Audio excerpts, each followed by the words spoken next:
The broadcast is now starting. All attendees are in listen-only mode. Hey everybody, welcome to this week's Tech Tip Tuesday. I'm Christy Keating here with Howard Young, and today we're going to do a little bit of a continuation from a previous Zadara Summit presentation that Howard gave a couple weeks ago. But for those who have missed it or wanted some more information, Howard's going to talk about VPSA sizing and how you can get the most out of your VPSA and your system. So without further ado, here's Howard.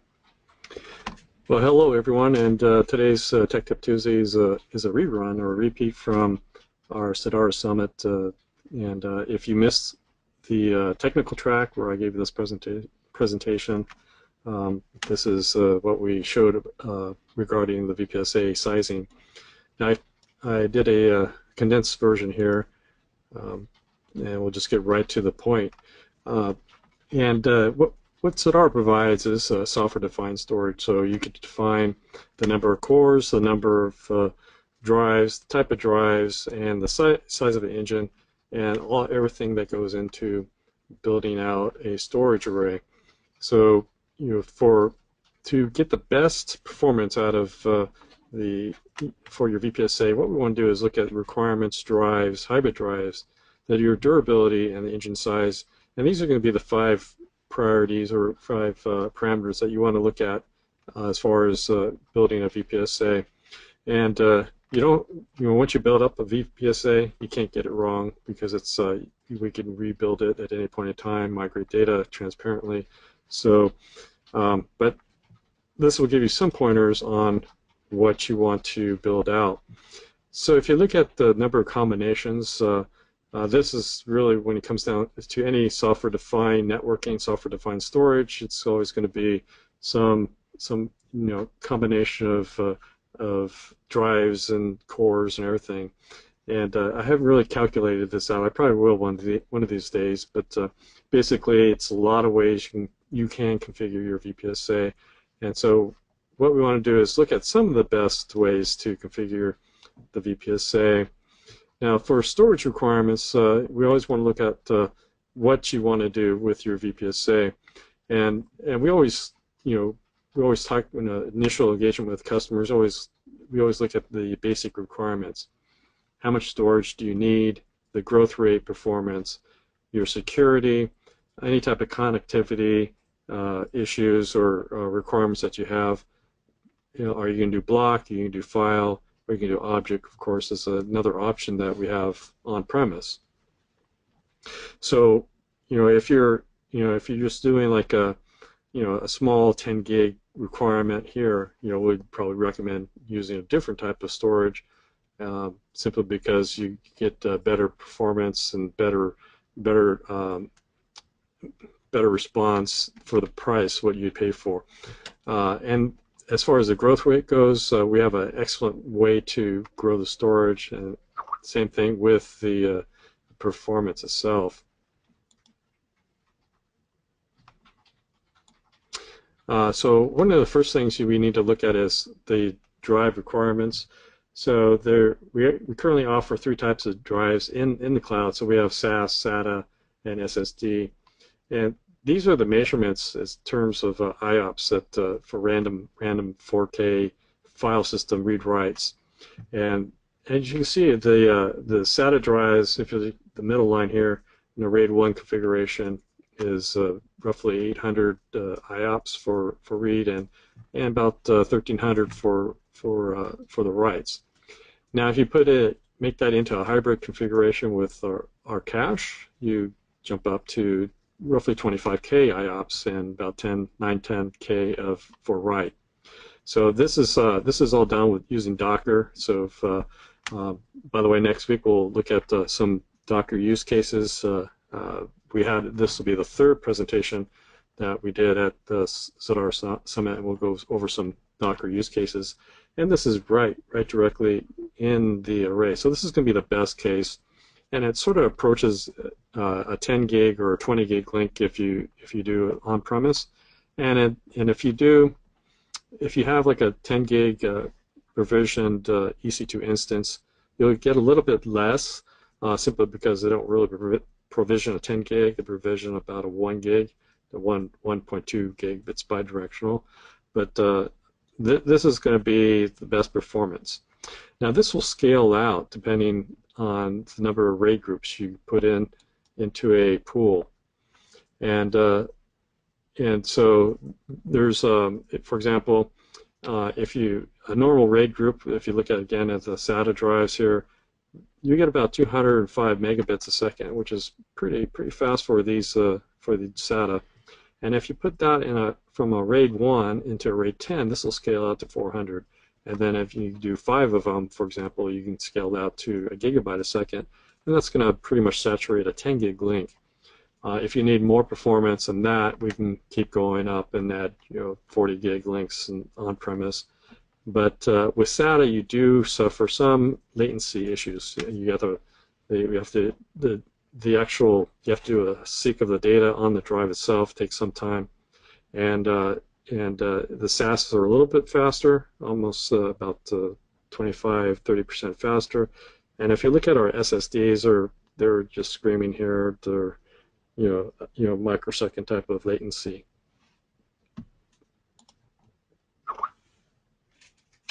As I mentioned, basically, if you scale out, go back to the example of 200 gig, 200 megabyte SATA drives, you're going to get about N times performance. So what you want to do is, whenever possible, when you build out your VPSA, you want to scale out with multiple RAID sets. So, and you put in a stripe configuration in your pool, and again, if you would need a gigabyte a second, you'd use 5 SATAs and 5 RAID 10 RAID sets here. And public clouds, they tend to limit the scale-up capability, and that's just basically because there's some latency between the data center and our storage that is very close to AWS or Azure or even Google. But if you're scaling out for high bandwidth, that typically doesn't really come into the equation. The rule of thumb is you want to avoid mixed stripe sets. So let me give you an example. Let's say you have a RAID 10 set which has 4 drives, and you just need to increase the physical drives by 50%. So you'd have 2 more drives. If you add that extra RAID set into it, you'll have the first set's going to be a stripe, and the second set is just going to be like a RAID 1 type of configuration. So you'll get mixed performance. So any data you access on the original RAID set in the pool, you'll get, going back to our SATA example, you'll get 400 megabytes a second. In the IOs to the second set that you added, you'll get 200.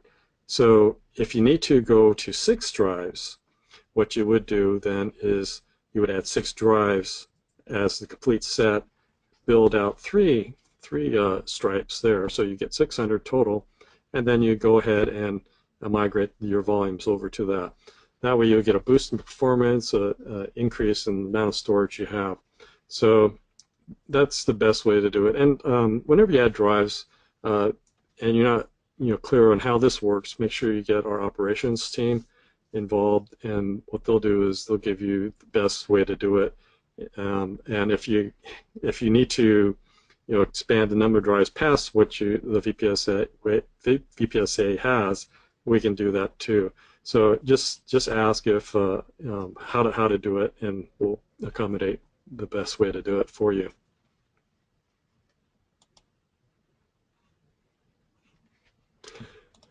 We talked earlier on, I think it was tech tip number 3, we talked about caching.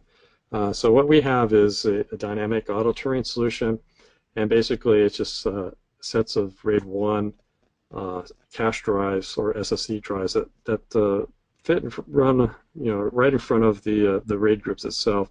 So in any write, it goes to the SSD, and then as you need more data in the SSD or the cache, it flushes out to the drives, and then if you do any read, it'll be a read miss, it gets put into SSD, or if it's hit, you're going to get SSD performance.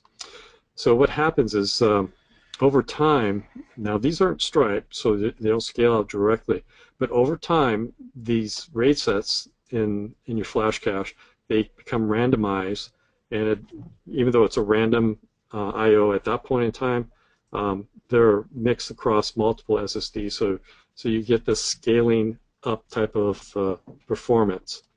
So for example, the best way to do it is to assign chunks that are equivalent to the number or the size of the SSD that we're using within that cloud. Currently, we're using 200 or 800 gig chunks or SSD drives, and to get the best performance for adding flash cache, you basically want to use for the 600 engine, for example, you'd use a whole SSD, and then if you use 1000 engine, you use 2 SSDs, and so on and so forth. The smaller engines don't quite scale up as much. You'll get like a 50% on here on the 800, and you'll get about the same thing on here on the 400 engine.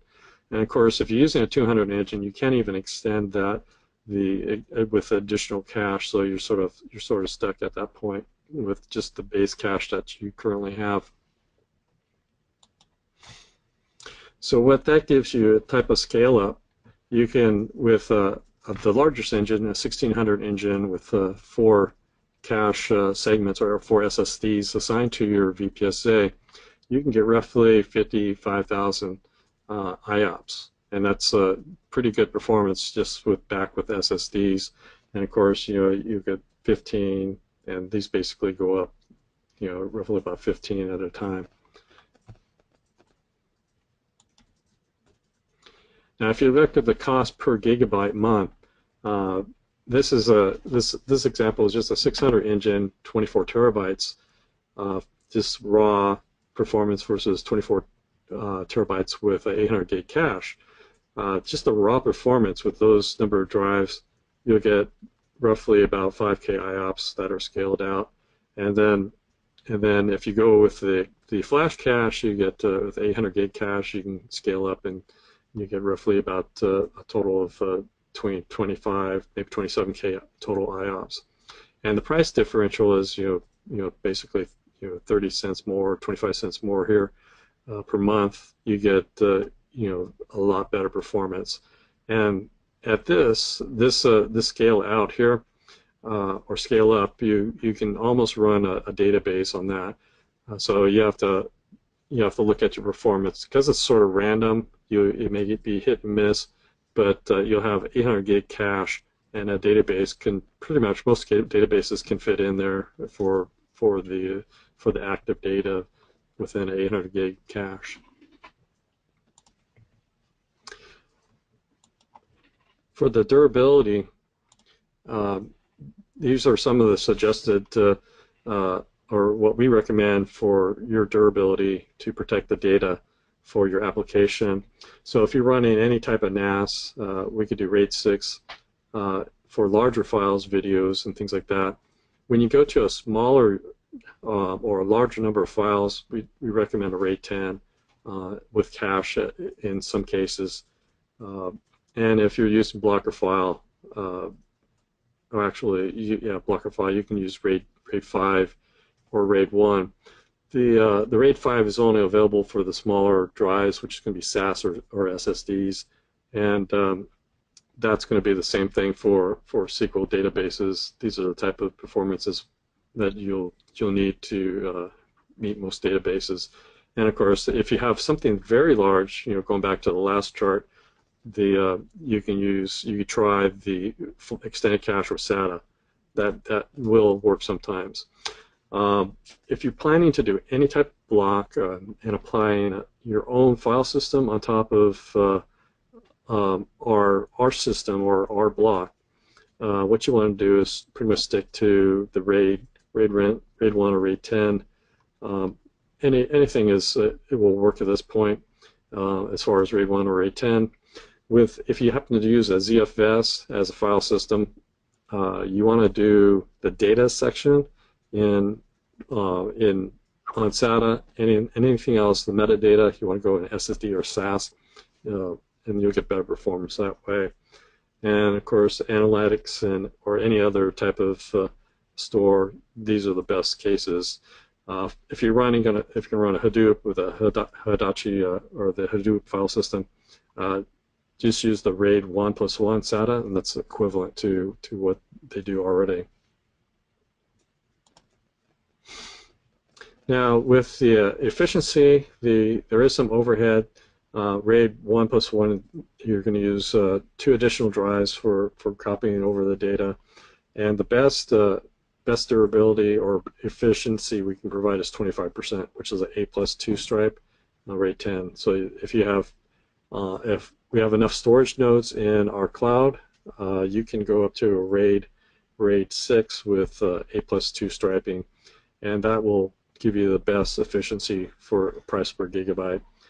Typically, RAID 6 or 4+2 works really good, and if you're just doing a typical RAID 1, which stripes into RAID 10, you'll get 100% overhead on that because it's just a complete mirror at that point in time. And I want to remind you that durability does not replace backups. So always part of your VPSA, what you want to do is include either a mirror to a second set of drives, a mirror to a different region, or to as a DR. Backup to object store is one thing we have. So backup to S3 is what we offer. So you can back up all your data at the block level, and then you can survive any type of outage if there's like a double disk failure in our system. We haven't had any of those, but they could happen at some point in time. You want to make sure that you do have backups available to you. Now, for the engine size, the best thing to do is usually dependent on your application. So your application may be very demanding, and you may want to start off with a 200 engine just to try it out. Usually we do that for trials, but typically what we recommend is a minimum of a 400 engine that gives you the best of performance and any type of enterprise service that you want to apply for your system. Couple examples, if you use the 6 terabyte drives and you want to provision 48 terabytes, you can do it multiple ways. So here we go back into our combination. So if we have an A+2, it runs about 4.5 cents per gigabyte a month, and that's with a 400 engine RAID 6 A+2.